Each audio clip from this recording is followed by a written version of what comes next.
버가모 왕조의 아탈러스 3세가 BC 133년에 이 도시를 침공한 시리아군에 대항할 군사적인 지원을 해준 대가로 로마에게 넘겨준 이후로 이 도시는 그 지방 전체를 행정적으로 관할하는 이 중심 도시가 되었던 것을 보게 됩니다. 이러한 통치의 상징은 바로 검에 있었습니다. 그 지방의 총독은 더 높은 권위에 호소할 필요도 없이 이제 자신이 스스로 이런 권력을 가지고 사형 선고를 내릴 수 있는 이와 같은 엄청난 권력을 가지고 있었습니다. 그래서 이 로마 제국은 이제 전체에서 검의 권한으로 라고 하는 이 별명까지 붙을 정도로 그렇게 불렸던 것을 볼 수가 있습니다. 그래서 그리스도께서 버가모 교회에게 자신을 좌우에 날선 검을 가지신 분으로 제시하신 것이 아무 의미가 없는 것이 아니라고 하는 것을 우리는 생각해 보게 되는 것입니다.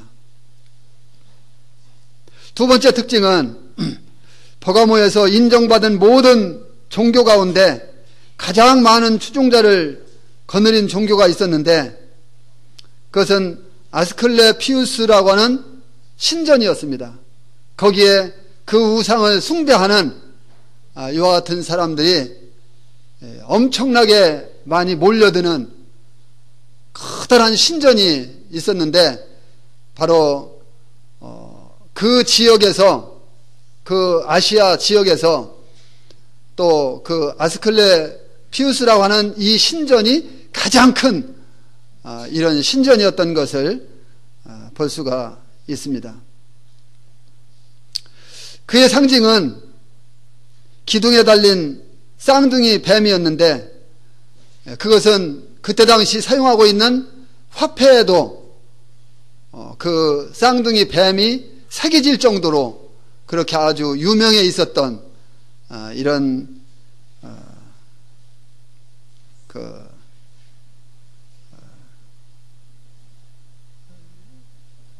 우상 숭배에 상당히 사람들이 빠져 있었던 이런 모습을 볼 수가 있습니다. 그래서 이곳은 검의 도시뿐만 아니라 이제 뱀의 도시이기도 했던 것이죠. 세 번째 특징은 종교에 대해 전반적으로 관용적이고 또한 제국의 위협을 주지 않는 한 모든 종교에 대해서는 제재하지 않고 그리고 어느 정도 수용하는 이와 같은 이 제국의 로마는 버가모의 종교가 너무나 다양하고 혼잡하다고 보고는 그것을 통합할 종교적인 원리를 생각해 내게 됩니다. 그것이 바로 가이사 숭배였던 것입니다. 가이사 숭배라고 하는 원리를 그들이 찾아내서 그것으로 모든 종교는 통합시켜버리는 이와 같은 일들이 있었던 것을 보게 됩니다. 그래서 이 버가모는 아시아에서 가이사 아구스토를 기념하는 이제 신전을 세우게 되고 큰 제단을 세운 최초의 도시가 되었던 것을 보게 됩니다. 그렇게 되므로 버가모는 검의 도시이자 뱀의 도시이며 역사적으로 제단의 도시가 되었습니다. 가이사를 신으로 숭배하는 것이 모든 종교적인 경계를 뛰어넘어서 제국을 하나로 묶는 이러한 종교가 될 것이라고 큰 기대를 걸었던 것이죠. 왜냐하면 가이사를 신으로 인정한다면 다른 어떠한 신도 임의로 숭배할 수 없기 때문에 이와 같은 정책을 세웠던 것을 볼 수가 있습니다. 버가모는 주변의 모든 도시와 비교해 볼 때 가이사 숭배는 이곳에서 강렬하게 강조하는 이런 도시였던 것을 볼 수가 있고요. 이런 상황을 생각해 볼 때 다른 도시들에서는 그리스도인들이 1년에 한 번 정도 가이사에게 향을 피우는 이와 같은 때에만 제재를 받고 거기에 향을 피우도록 강요를 받았는데, 유독 버가모에서는 1년 365일 매일같이 날이면 날마다 이와 같은 위협에 노출되고 성도들이 가이사 신전에 가서 향을 피우도록 강요를 당하고 이렇게 하는 상당한 어려운 일들을 겪고 있었던 것을 보게 됩니다. 계시록 2장 12절 말씀을 우리가 다 한번 읽었지만 다시 한번 보겠습니다. 버가모 교회의 사자에게 편지하라. 좌우의 날선 검을 가지신 이가 이르시되. 이 버가모라고 하는 것은 높이 오르다 또는 결혼이란 뜻입니다. 전에는 예수 그리스도와 결혼했지만, 예수 그리스도와 결혼한 자들이지만, 그러나 이제 그들은 그 결혼 관계가 사단에게 넘어갔습니다. 물론 교회 전체가 다 그런 것은 아니었죠. 신실한 성도들이 있는가 하면 또 그 중에는 이렇게 가이사에게 향을 피우는, 가이사 신전에 가서 향을 피우는 이와 같은 강요를 당하고 또 그들이 행하는 모든 일들에 대해서 함께하고 하는 등등의 여러 가지 세상과 타협하고 이러한 것들이 바로 교회 가운데 들어와서 교회에서 그것을 수용하고 타협하는 이와 같은 일들이 있었던 것을 보게 됩니다.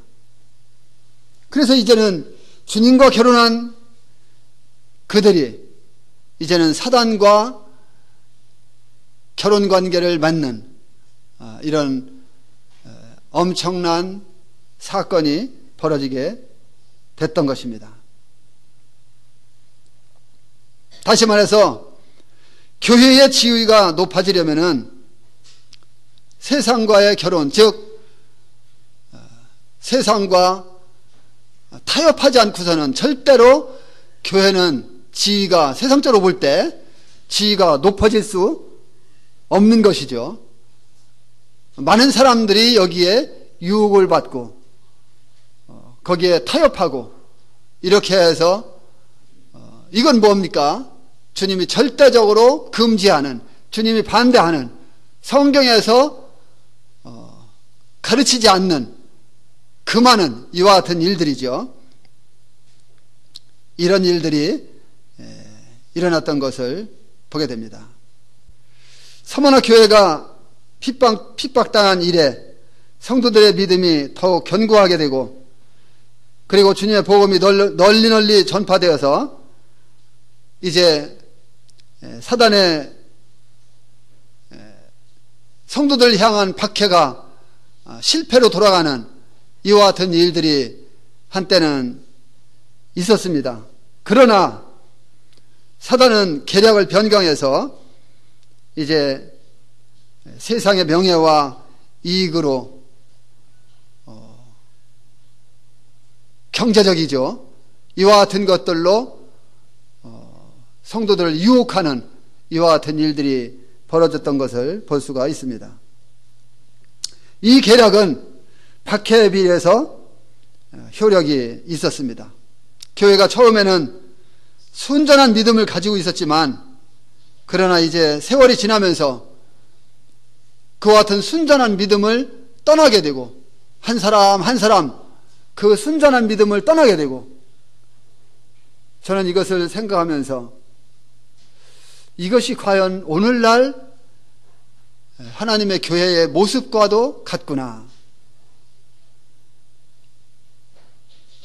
당시에 버가모 교회 안에 그와 같은 것들이 좀 먹듯이 조곤조곤 파먹어 왔는데, 이것이 오늘날 하나님의 교회의 모습이 아니겠는가, 이런 생각을 해보게 됩니다. 물론 우리가 하나님의 교회에 꼬박꼬박 나와서 성도들과 함께 예배드리고 우리를 사랑하신 그 십자가의 사랑을 찬양하고 주님과 함께 깊은 교제 가운데 들어가서 사귐 가운데에서 누리고 이렇게 하지만, 그와 같은 가운데에서도 마음으로 주님을 멀리하고 세상으로 눈을 돌리는 이와 같은 모습이 오늘날 한국 교회에 우리가 느끼지 못할 만큼 경제적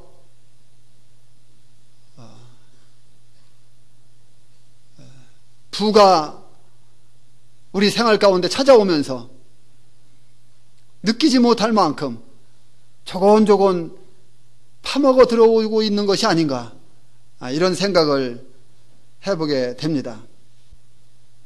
그래서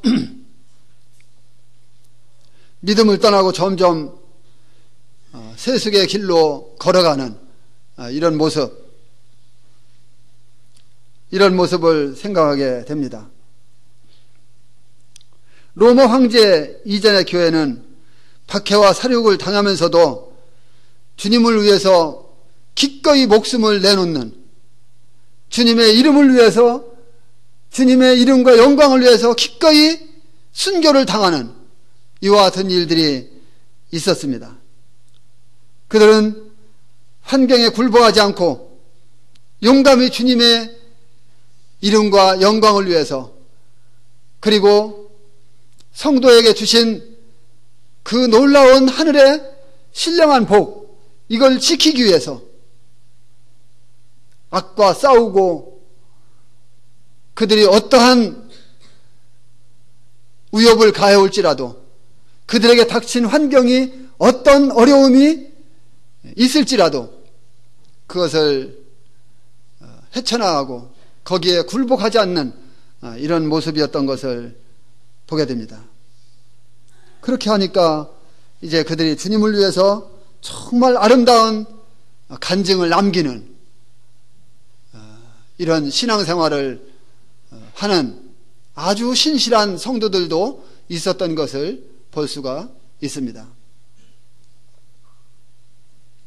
좌우에 날선 검을 가지신 이는 바로 우리 주님이시죠.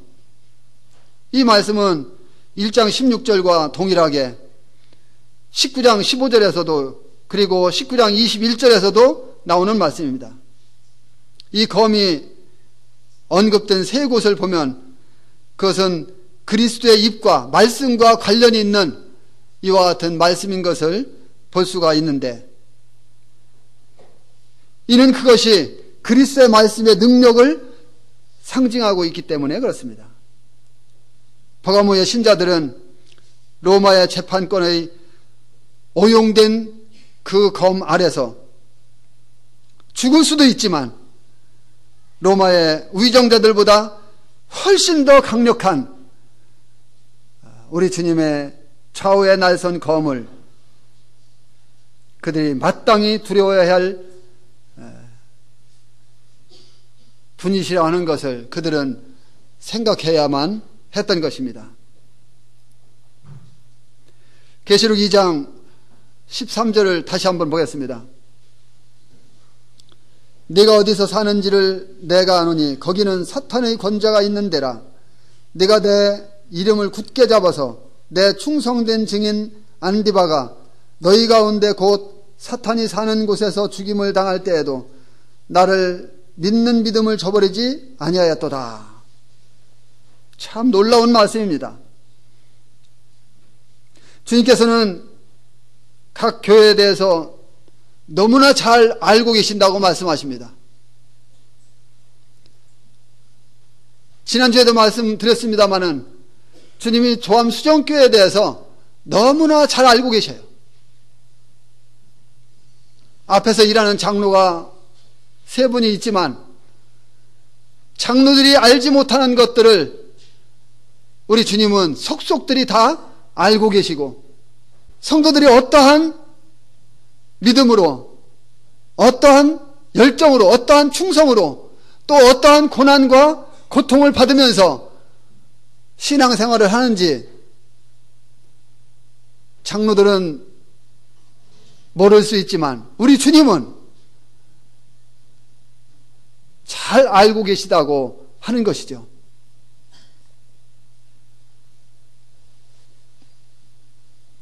내가 어디서 사는지 안다고 주님 말씀하십니다. 여기 내가 어디서 사는지 안다고 하는 것은 버가모 교회가 버가모 지역에서 사는 것을 내가 안다, 이런 차원에서 말씀하신 것이 아니잖아요. 이 말씀은 버가모 교회가 처해 있는, 버가모 교회가 얼마나 그 우상이 득실거리는 그와 같은 곳에서 얼마나 많은 어려움과 고통과 그리고 핍박과 그리고 그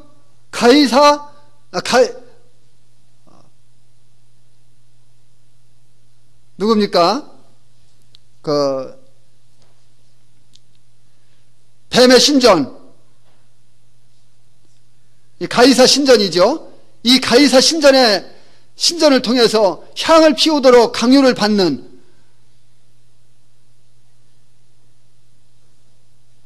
이와 같은 일들과 여러 가지 일들로 인해서 얼마나 많은 고통을 당하고 있는지 주님은 그 성도들이 그런 어려움 가운데 처해 있다고 하는 것을 안다고 하는 것입니다. 너희는 정말 뱀의 도시, 칼의 도시, 검의 도시, 그리고 신전의 도시, 이런 곳에서 너희는 살고 있다. 그것을 내가 안다.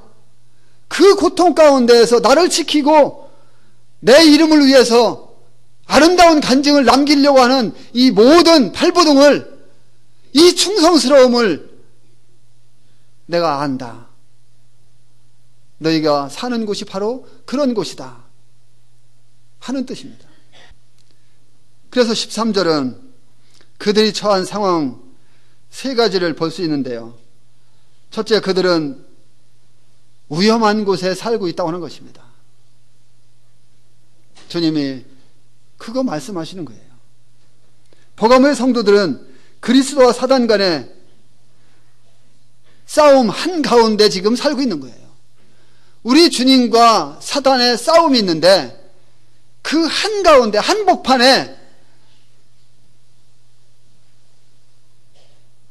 버가모 교회 성도들이 살고 있습니다. 이 도시는 사단의 권자가 있는, 사단에 거하는 곳입니다. 이곳은 그 어느 곳보다도 사단의 권자가 보이고 그리고 아주 음산한 곳입니다. 언제 캄보디아 갔을 때에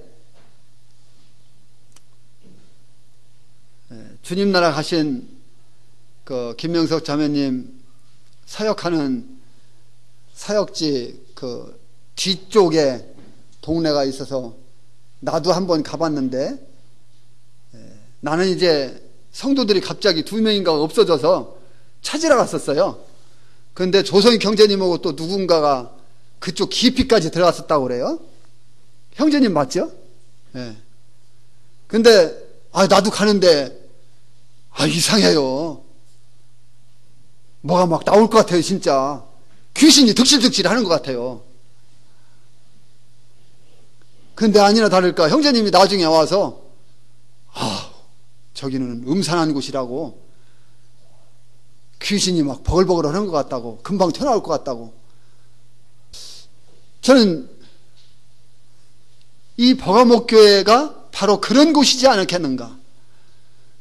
물론 그때 당시 버가목교회가 사는 곳은요, 아주 신전도 그럴싸하게 엄청난 웅장한 우리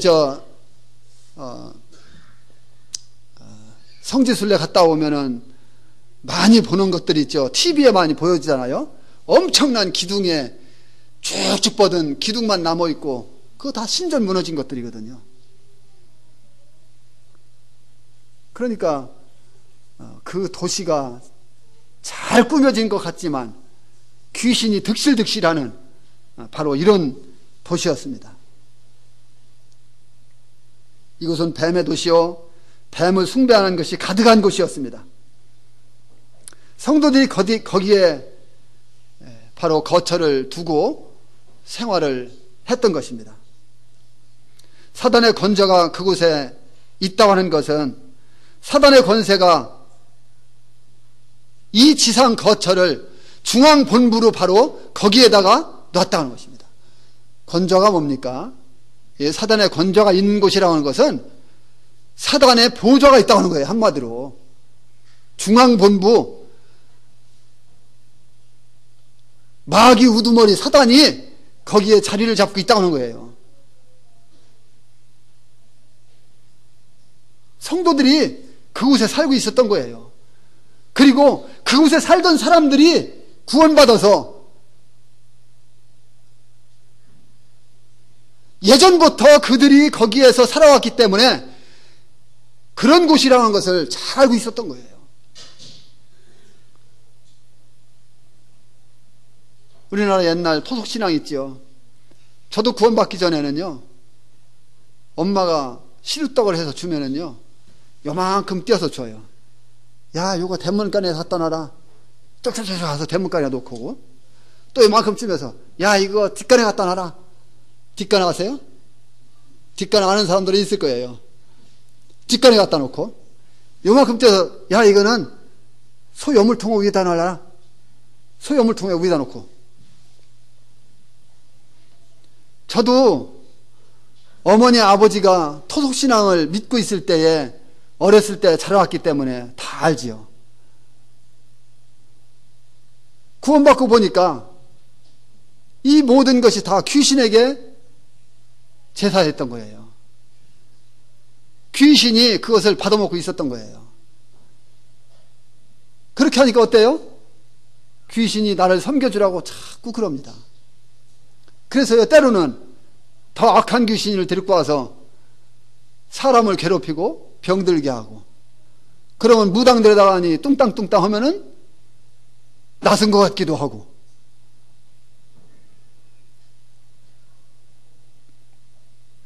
귀신은 이래요.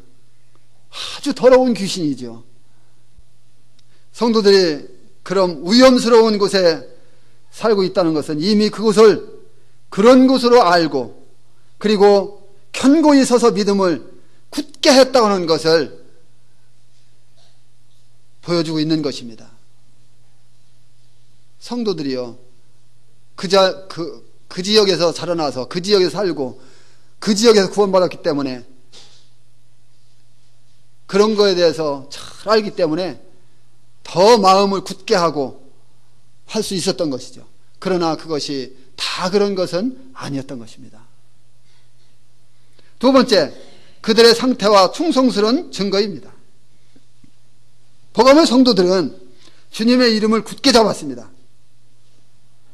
이것은 여러 가지 우상과 황제 숭배의 강요 가운데서도 그리스도를 따르는 믿음을 저버리지 않았다는 것을 보여주고 있는 것입니다. 신자들은 공격을 받았지만 요동하지 않았습니다. 그리고 그리스도인들은 그에 대한 개인적인 충성과 그리고 개인적인 믿음을 끝까지 지켰던 것을 볼 수가 있습니다. 세 번째, 성도들의 위기, 위험한 때입니다. 그런 것이 버가모 교회에 있었던 것을 보는 것입니다. 그리스도에 대한 성도들의 개인적인 믿음은 어떤 학문이나 노력이나 이런 것이 아니라 살아있는 실제였습니다. 이것은 성도들의 위기 상황 동안에 심지어 성도들 중 한 사람이 믿음을 지키기 위해서 순교를 당하는 이와 같은 모습을 성도들이 지켜보았다고 하는 것이죠. 그와 같은 가운데서도 성도들은 그리스도를 위해서 믿음을 굳게 지켰던 것을 볼 수가 있습니다. 안디바가 방금 그리스도의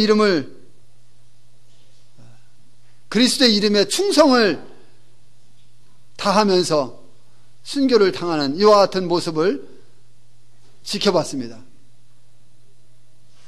어쩌면 당국에 의해서 성도들은 안디바가 사형당하는 이와 같은 모습을 강제적으로 나오게 해서 아마 그것을 다 지켜보게 했는지도 몰라요. 왜 그렇습니까? 사단은 악랄하거든요. 공산주의만 가더라도 악랄해요. 제가 중국에 갔는데요. 중국에 갔다 오신 분들 그런 얘기 들었는지 모르겠어요. 중국에 갔는데 사람들이 막 어디로 가는 거예요. 그래서 내가 물어봤어요. 근데 저 사람들 저렇게 많이 가는데 저 사람들 뭔 일이 있는 거냐? 어디 가는 거냐? 그러니까 우리 형제가 뭐라고 하냐면은 오늘 총살당하는 사람이 있대요. 사형당하는 사람. 그래서 그거 구경을 하간대요. 사단은 참으로 악랄합니다. 이 안디바는 성도들 가운데 존귀한 이름을 얻었습니다. 그리고 그리스도께서는 내 충성된 증인으로 이 안디바를 불러주셨습니다. 충성된 증인이라는 호칭은요, 이건 놀라운 호칭이에요. 이건 세상에서 얻을 수 있는 최고의 호칭을 지금 받은 거예요. 충성된 증인이라고 하는 것은요, 누구에게 써졌습니까? 1장에서 보면은 우리 주님께 충성된 증인이라는 말씀을 하고 있어요. 그런데 주님이 우리 주님께 충성된 증인이라는 말씀을 사용하는데 그 주님이 안디바에게 내 충성된 증인이다. 그렇다면 이 세상에서 얻을 수 있는 최고의 호칭을 받은 거잖아요. 얼마나 놀랍습니까? 계시록 1장 5절에서 말씀하고 있습니다.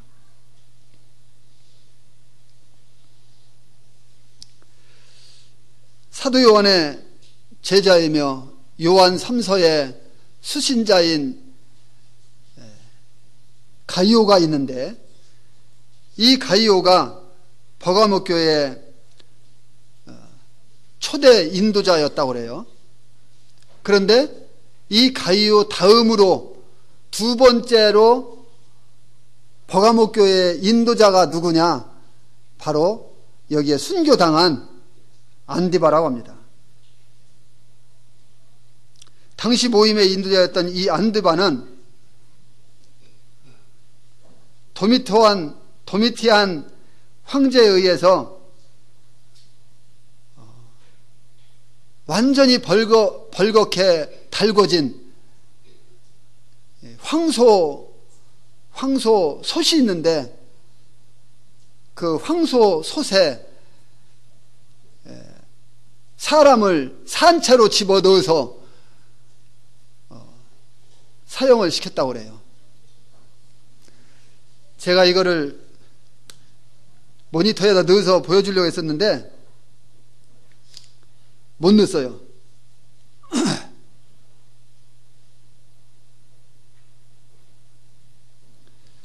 혹시 보일지 모르겠어요. 여기 황소 머리가 있고 이렇게 됐는데 이 황소 밑에 다리가 있고 솥인데 벌겋게 달궈졌거든요. 이것도 보면은 황소 모양으로 됐어요. 근데 황소 모양으로 된 데다가 사람을 눕혀서 집어넣어요. 그리고 황소 입으로다가 이제 밑에 불은 떼지고, 그리고 사형을 시키는데 황소 입으로 이제 그 김이 막 무럭무럭 나오고 있고,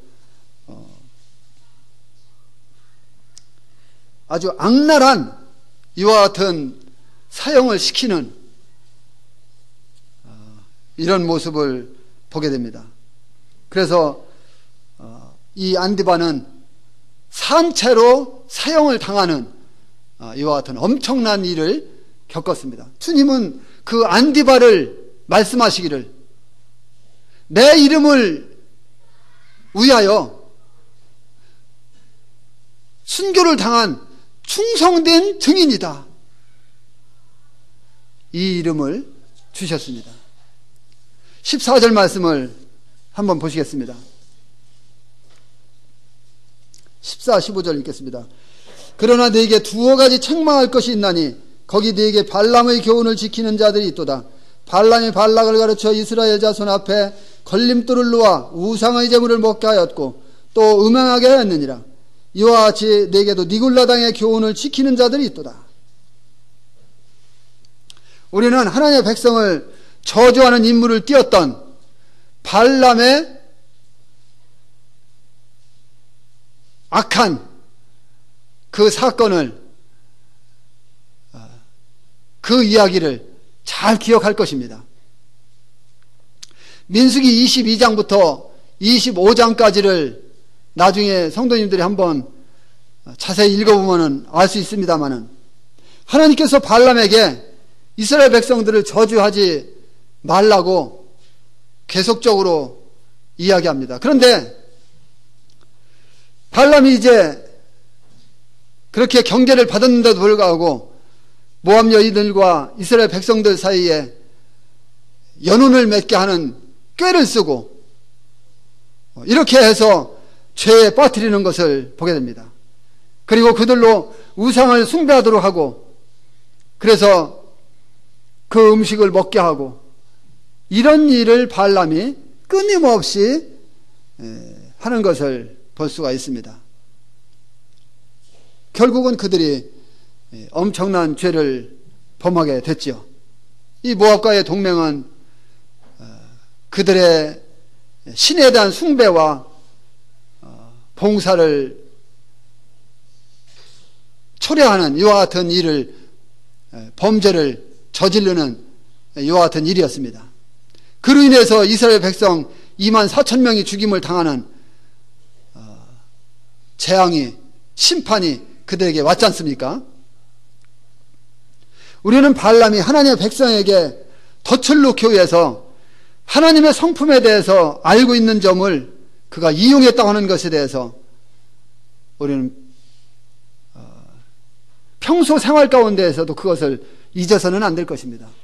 그것을 잘 교훈 삼고 그것이 주는 교훈이 우리에게 우리 생활 가운데 무엇인지 많이 생각을 해야 될 것입니다.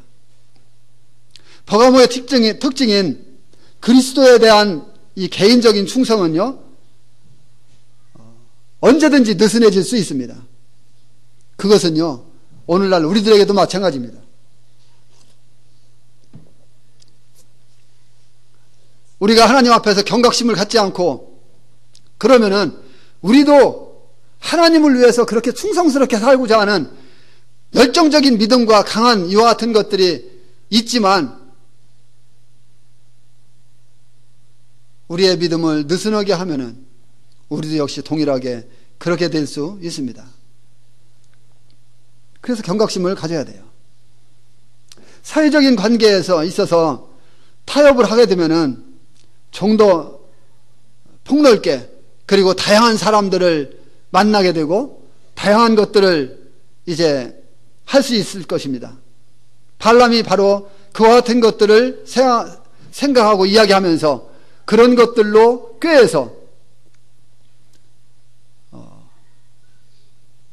버가모 교회 성도들이 그런 교훈에 넘어가서 어려움을 당했다고 하는 것을 교훈으로 주고 있습니다. 이스라엘 자손이 우상을 숭배하고 부도덕을 범했다고 하는 것은 우리가 하나님 말씀을 보는 대로 문자적으로 그건 사실입니다. 여호와께 대한 충성, 그것은 그런 식으로 이제 아주 추하게 변할 수 있습니다. 발람이 옛날에 한 그 일을 버가모에 살고 있는 거짓 교사들, 그들이 바로 그때 발람의 그와 같은 모습, 그런 교훈, 그것으로 지금 버가모 교회 성도들을 현혹시키고 죄에 빠뜨리고 있다고 하는 것을 생각해 보아야 할 것입니다. 버가모의 사회, 경제, 이와 같은 생활은 우상에게 바쳐진 그런 음식을 먹는 이런 교회들이 쏙쏙 생겨났던 이런 모습을 보게 됩니다. 우상에게 바쳐진 음식을 먹고 우상에게 교제하고 이러는 것이 하나님의 결코 바라는 것이 아니죠.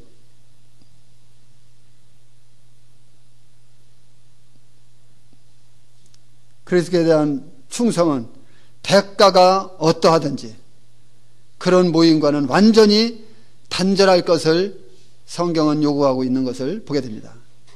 이 거짓 교사들은 분명 성도들이 그리스도께 충성하면서도 역시 그러한 사회생활을 똑같이 즐길 수 있다고 아마 속삭이고 속였을 것입니다.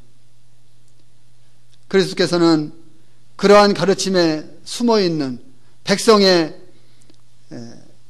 그 연약한 믿음을, 그 뱀의 속삭임에 솔깃하는 이와 같은 성도들을 일깨워주고 있는 것을 볼 수가 있습니다. 니골라당의 교훈이란 단순히 보편적으로 받아들여진 이런 일들인데, 이런 성직제도 개념을 바로 의미하고 있죠. 이 성직제도라고 하는 것은 성직자가 일반 성도들 위해서 군림하는 이런 아주 잘못된 성경에서 가르치고 있지 않는 이런 것을 이야기하고 있습니다. 하나님께서 그러한 제도를 증오하시지만 그것은 기독교에서 아무 어떤 저항 없이 그렇게 받아들여지고 있는 것을 보게 될 때에 참 하나님을 믿는 사람으로서, 그리고 성경을 쫓아서 신앙생활을 하고자 하는 그리스도인으로서 안타까운 일이 아니라고 할 수 없습니다. 계시록 2장 16절을 한번 다시 보겠습니다. 그러므로 회개하라. 그리하지 않으면 내가 네게 속히 가서 내 입의 검으로 그들과 싸우리라. 그러므로는 이 문제가 이제 속히 다뤄져야 된다고 하는 것을 말씀하고 있는 것이죠. 그러므로 회개하라. 여기에 심판의 위협을 받는 자들은 충성된 성도들이 아닙니다. 하나님의 말씀이 허락하지 않는 자리를 차지하고 거기에서 군림하고 거기에서 범죄하고 이와 같이 하는 사람들에게 내려지는 말씀입니다. 열심으로 그리고 겸손히 충성되게 주님을 섬기고자 애쓰는 이와 같은 성도들이 아니라고 하는 것입니다.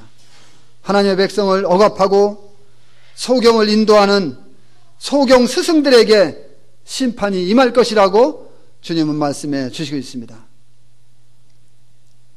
17절 한번 다시 읽겠습니다. 귀 있는 자는 성령이 교회들에게 하시는 말씀을 들을지어다. 이기는 그에게는 내가 감추었던 만나를 주고 또 흰 돌을 줄 터인데 그 돌 위에 새 이름을 기록한 것이 있나니 받는 자밖에는 그 이름을 알 사람이 없느니라. 여기에서 이기는 자가 누굽니까?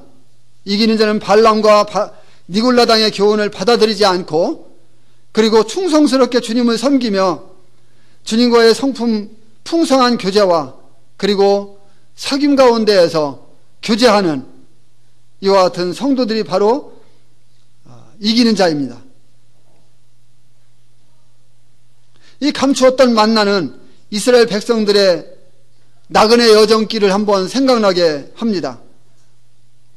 만나는 광야와 같은 이 세상을 지나면서 얻어지는 우리의 생명 양식이죠. 주님이 없는 사람들에게는 이 만나가 있을 수가 없습니다. 버가모의 성도들은 버가모의 사회생활에서 음식을 즐길 수 있는 이 기회를 거부하고 하나님의 특별한 신령한 만나로 양육되었던 것을 볼 수가 있습니다. 따라서 감추인 만나는 고난당하셨다가 지금 영광 중에 계신 그리스도와 우리 주님과의 그 친밀하고 복된 사귐을 갖는 이와 같은 것이 바로 만나를 받는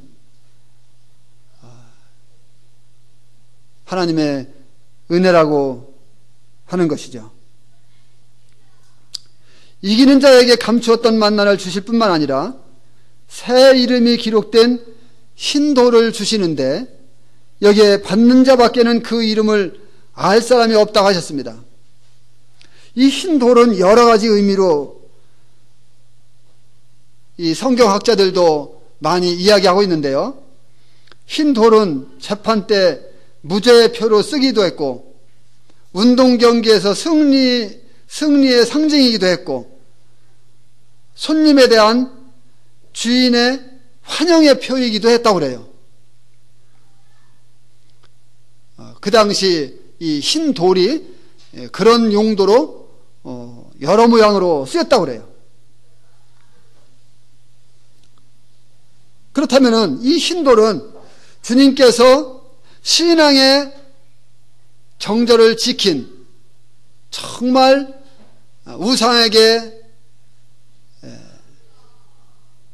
절하지 않고 우상의 제물로 더럽히지 않고 그리고 세상과 타협되지 않고 그리고 니골라당의 교훈을 받지 않는 이와 같은 사람들, 이 승리한 이기는 자들, 바로 이 사람들에게 정말 신앙의 정절을 지킨 이와 같은 사람들에게 주는 상급의 표가 아니겠는가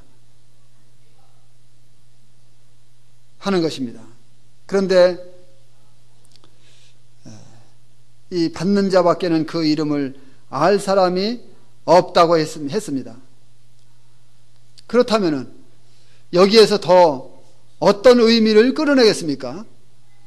아마 더 무엇을 끌어낸다고 하는 것은 어쩌면 더 오히려 위험한 일일 수도 있을 것입니다. 왜냐하면 성경이 받는 자밖에는 알 사람이 없다고 했기 때문에 여기에서 무엇을 더 어떤 의미를 추가한다고 하는 것은 아마 위험한 일일 것입니다. 분명한 것은 우리가 이기는 자로서 만나를 감추었던 만나를 받고 그리고 새 이름이 새겨진 흰돌을 받을 이와 같은 자들이라고 하는 것이 확실할진대 우리가 하나님 앞에 이와 같은 일에 대해서 감사하고 그리고 우리의 믿음을 지켜나가면서 정말 충성스럽게 주님을 섬겨나갈 수 있게 되기를 바랍니다. 조금 시간 지나서 죄송합니다. 감사합니다.